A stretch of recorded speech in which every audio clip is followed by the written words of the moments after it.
여러분 안녕하십니까? 광주 MBC 뉴스투데이 시작합니다. 먼저 오늘의 주요 뉴스입니다. 포화 상태인 호남선의 KTX 문제와 관련해 호남 고속선은 개통 이후 지금껏 증편이 없었던 반면 경부 고속선은 최소 4차례 이상 증편했던 것으로 나타났습니다.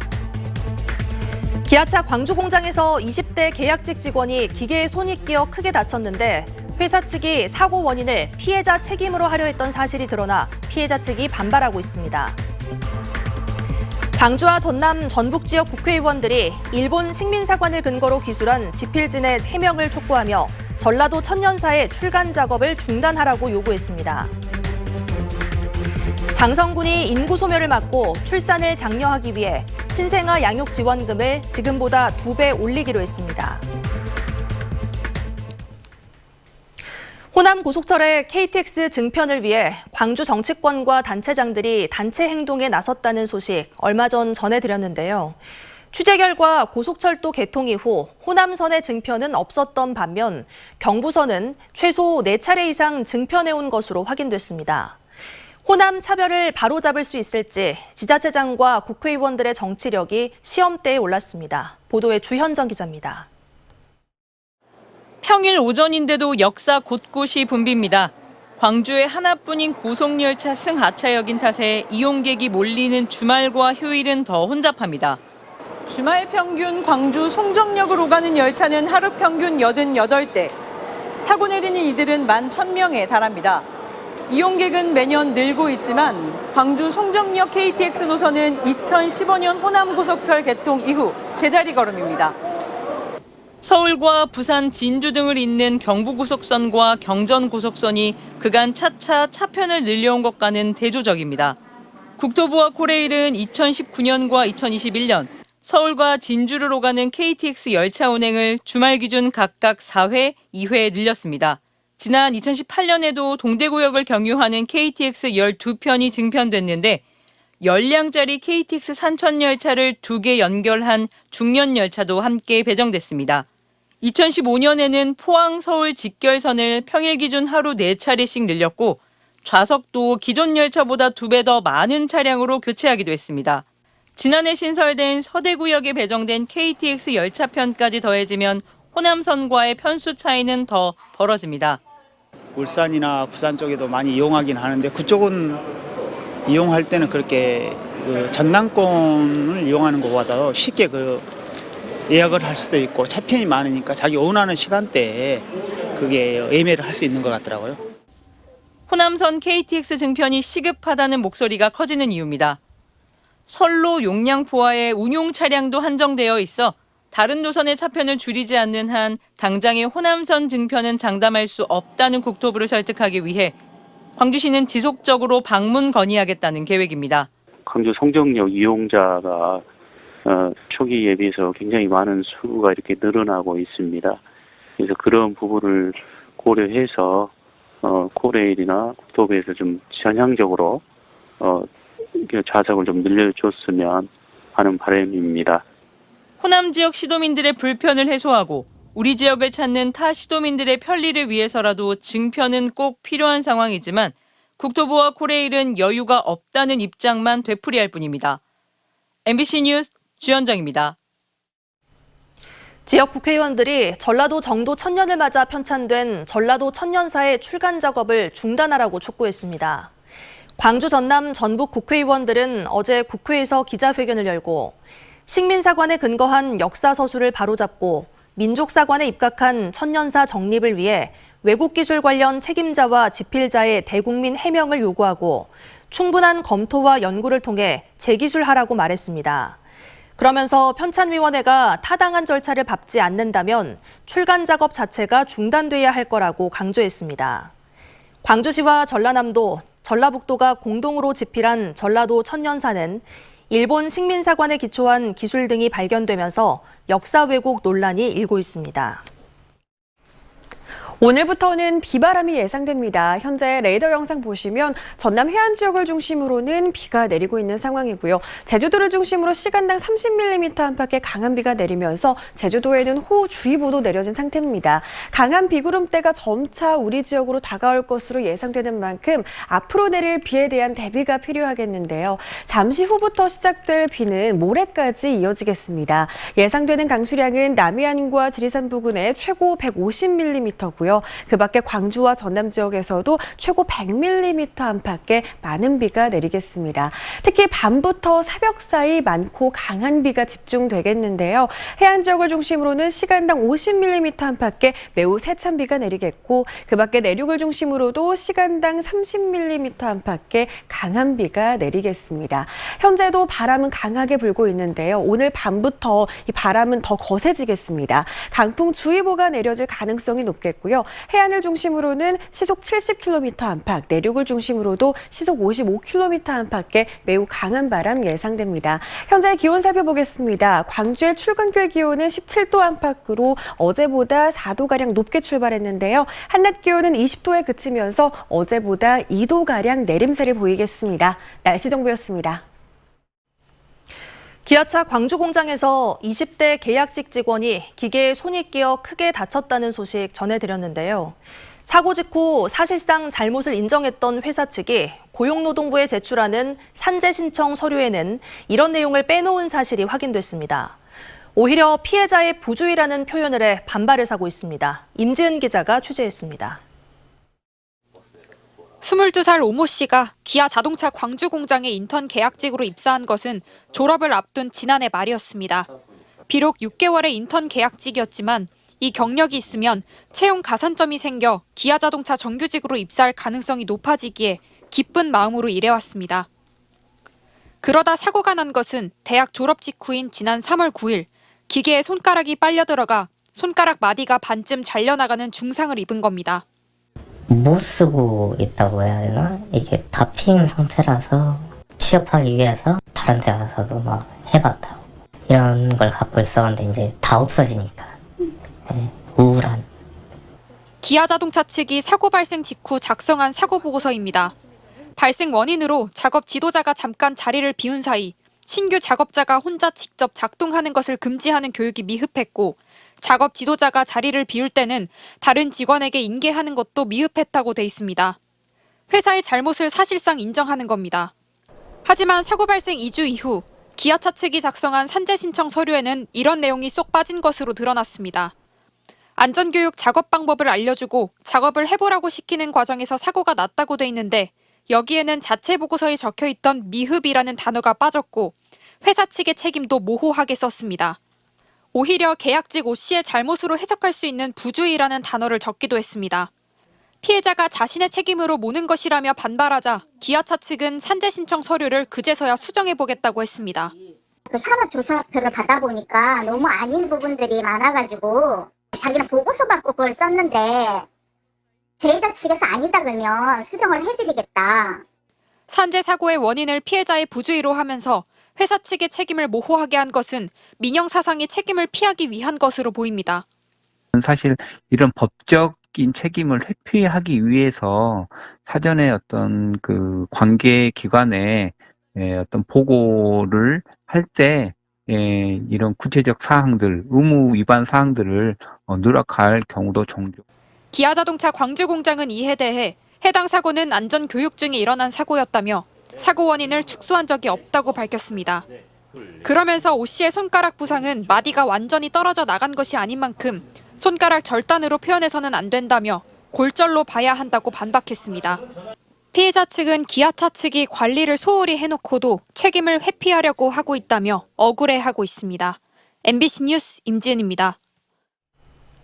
진도에서 한밤중에 남성들이 집까지 쫓아가 이주 여성 부부를 폭행했다는 소식 보도해드렸었죠. 처음엔 남성들을 풀어줬던 경찰이 이들에 대해 뒤늦게 구속영장을 신청하기로 했습니다. 보도에 김진선 기자입니다.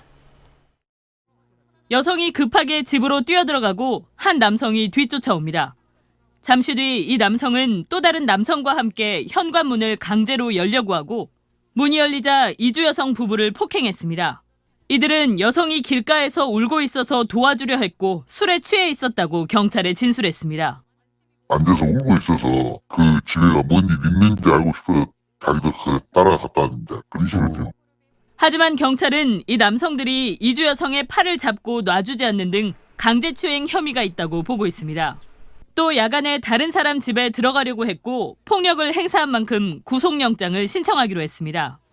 한편 전남경찰청은 경찰관들이 초동 조치를 제대로 했는지 등에 대한 감찰에 착수했습니다.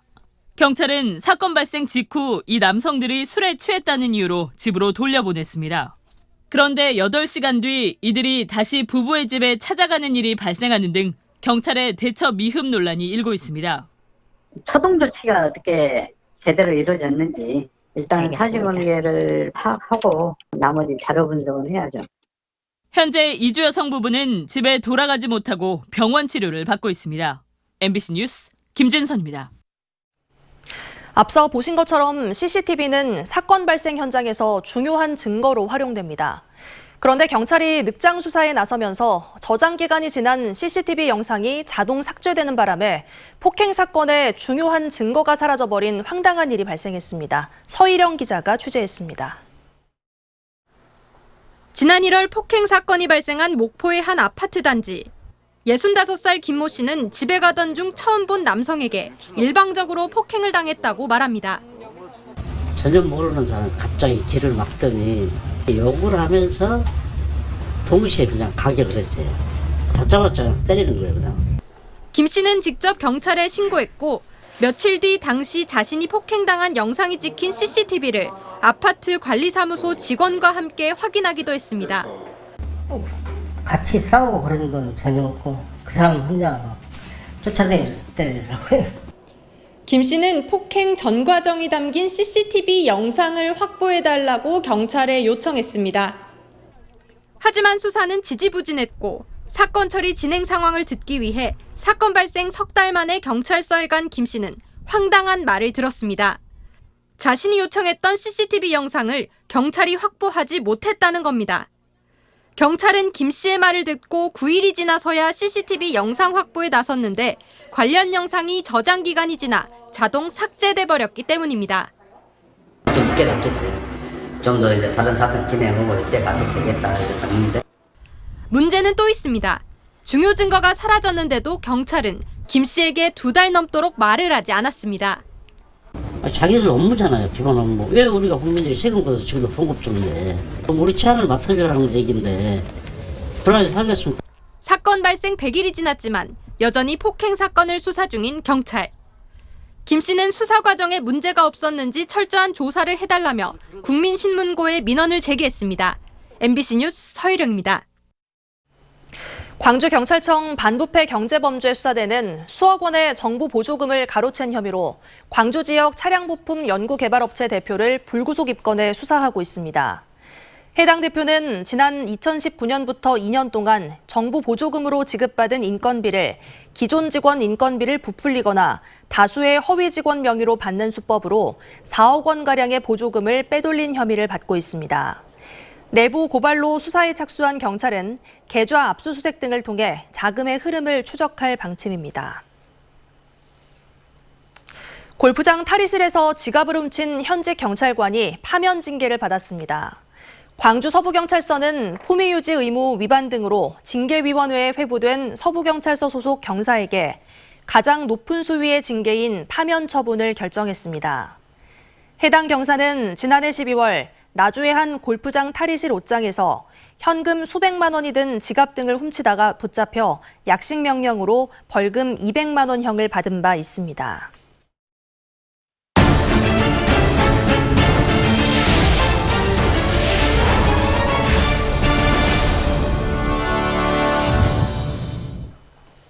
광주 전남 일대에서 마약을 공급하고 투약한 태국 국적의 외국인들이 무더기로 구속됐습니다.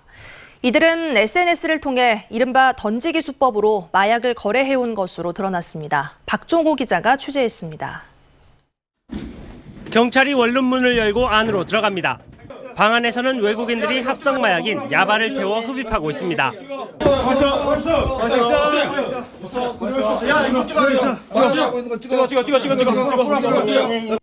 알약 형태의 마약인 야바 900개와 현금 5천만 원도 방에서 발견됐습니다.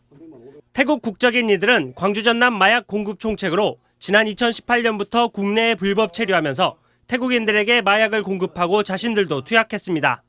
전남 해남경찰서가 처음으로 마약 판매책 등 5명을 검거한 것은 지난 3월 말.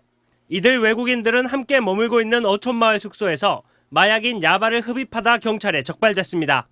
거래는 이른바 던지기 수법으로 이루어졌습니다.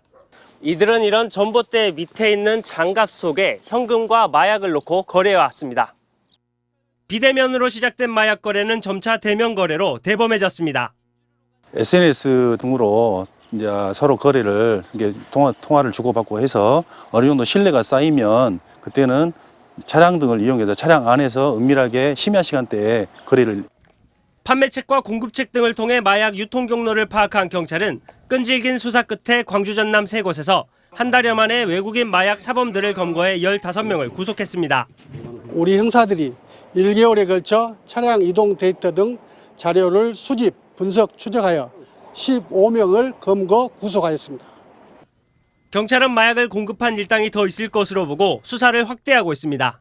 MBC 뉴스 박종호입니다. 순천 역세권이 순천만 습지와 국가정원을 도심과 연결하는 생태 비즈니스 플랫폼으로 탈바꿈했습니다. 도시재생 뉴딜 사업의 성과 중 하나인데요. 이웃들의 이야기를 책으로 내면서 색다른 아이디어로 눈길을 끌고 있습니다. 보도에 최우식 기자입니다. 10여 년 전 패스형 철도 여행 상품 네일로의 성지였던 순천역 주변은 역전시장 쇠퇴와 함께 역세권 전체가 침체 국면에 접어들었습니다. 하지만 2019년부터 도시재생 사업이 추진되면서 생태 비즈니스 플랫폼으로 새롭게 주목받기 시작했습니다.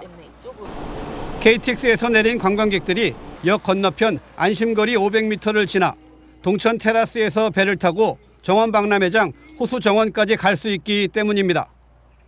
습지와 정원을 도심으로 확장한다는 순천시의 계획이 실현되는 중간지대가 바로 순천 역세권인 셈입니다. 340억 원이 투입되는 도시재생 사업이 내년에 끝나면 역세권 마을 단위 사회적 협동조합이 생태수도 순천의 콘텐츠 마케팅 천병 역할을 하게 됩니다. 올 하반기에 개관할 역세권의 랜드마크 생태 비즈니스 센터도 막바지 공사가 한창입니다. 특히 역세권 도시재생에 참신한 아이디어는 역전 사람들 이야기를 책으로 발간해 지역 공동체 기반을 회복시킨 점입니다. 그 게스트하우스 하면서 전국의 대학생들을 다 만나게 됐잖아요. 아, 이렇게 좋은 사람들을 내가 이런 일을 하니까 만나구나 해서 낡은 건물들이 많이 있단 말이에요. 그렇죠. 네, 그래서 그런 건물들을 이용해서 아주 작은 극장이랄지. 역전시장 상인들이 환자 대부분이라서 순천에서 가장 일찍 문을 여는 병원, 프랑스에서 농사를 배우러 순천에 온 청년, 청춘창고 창업자 등 14명의 주민 인터뷰가 담겼고 10월에는 2권도 나올 예정입니다.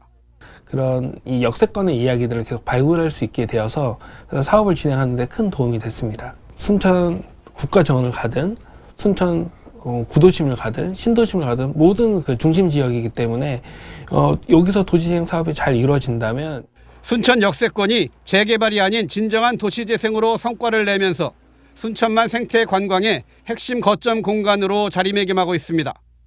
MBC 뉴스 최우식입니다. 장성군이 신생아 양육 지원금을 2배 인상한다고 밝혔습니다.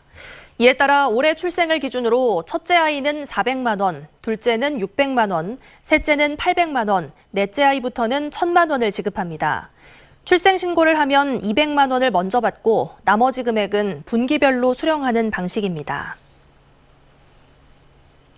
담양의 대표 관광 명소로 꼽히는 추월산 용마루길이 시설물 보수 공사를 거쳐 다시 개통됐습니다. 관광객 안전사고 예방을 위해 시행했던 비내산 방향 탐방로 노후 구간의 교체 공사가 마무리됨에 따라 이달부터 용마루길 전 구간 통행을 재개했다고 군은 밝혔습니다. 담양군은 체류형 관광지로 나아가기 위해 용마루길을 잇는 출렁다리를 조성하는 등 담양호 전체를 수변길로 연결해 지역의 새로운 랜드마크로 육성하겠다는 계획입니다. 영산강 3-2지구에 대한 지적 확정 측량이 완료돼 33년간의 간척 사업에 마침표를 찍게 됐습니다. 이번에 해남군에 신규 등록된 토지 면적은 산이면 부동리 농지 67필지와 도로와 제방 등 공공용지 55필지로 총 면적은 축구장 168개 면적인 126만 4천 제곱미터입니다. 이에 따라 지난 1989년 한국농어촌공사가 농경지 조성과 식량 증산을 목적으로 실시한 영산강 3단계 간척 사업은 착공 33년 만에 완료됐고 해남군의 토지 농지 면적은 358제곱킬로미터로 늘어났습니다. 무등산 노래를 부른 국악 트로트 가수 김다현 양의 가족이 광주시에 고향사랑 기부금을 기탁했습니다. 어제 광주 문화예술회관에서 진행된 광주시 고향사랑 기부식에 가족과 함께 참석한 김 양은 어머니의 이름으로 100만 원을 전달했습니다. 광주시는 문화예술회관 객석에 기탁자인 어머니 전혜란 씨의 이름을 새긴 명판을 부착할 예정입니다. 오늘부터는 비바람이 예상됩니다. 현재 레이더 영상 보시면 지금 전남 해안 지역을 중심으로 비가 내리고 있는 모습 확인할 수 있고요. 제주도를 중심으로 시간당 30mm 안팎의 세찬 비가 내리고 있습니다. 강한 비구름대가 점차 다가올 것으로 예상되는 만큼 앞으로 내릴 비에 대한 대비가 필요하겠습니다. 오늘 시작된 비는 토요일까지 이어지겠습니다. 예상되는 강수량은 남해안과 지리산에 50에서 150mm, 그 밖에 광주와 전남 지역에서 도 최고 100mm 안팎의 매우 많은 비가 내릴 것으로 보입니다. 특히 밤부터 새벽 사이에 많고 강한 비가 집중되겠는데요. 해안을 중심으로는 시간당 30에서 50mm, 내륙 지역에서도 시간당 20에서 30mm 안팎의 강한 비가 내릴 것으로 보입니다. 현재도 바람은 강하게 불고 있는데요. 오늘 밤이면 바람은 더 거세지겠습니다. 강풍주의보가 내려질 가능성이 높겠고요. 해안을 중심으로는 순간풍속 시속 70km, 내륙에서도 순간풍속 시속 55km 안팎의 매우 강한 바람이 불겠습니다. 광주의 현재 기온 18도 안팎으로 어제보다 4도가량 높게 출발했습니다. 한낮 기온은 20도 안팎에 그치면서 낮 기온은 어제보다 2도가량 낮겠습니다. 목포의 현재 기온 16도 보이고 있는 가운데 한낮 기온 18도에 그치겠습니다. 해안 지역을 중심으로는 이미 비가 내리고 있는 가운데 광양의 낮 기온 18도, 여수의 낮 기온도 18도로 예상됩니다. 현재 먼바다를 중심으로는 풍랑주의보가 발효 중입니다. 바다의 물결은 최고 3.5m에서 4m로 매우 거세게 일겠습니다. 일요일 비는 개겠지만 흐린 날씨가 이어지겠고요. 다음 주 월요일부터 다시 맑은 날씨 회복하겠습니다. 날씨 정보였습니다. 이상으로 뉴스 마칩니다. 시청해주신 여러분 고맙습니다. 언제 어디서나 내 손 안의 뉴스. 광주 MBC 뉴스 유튜브 구독으로 함께하세요.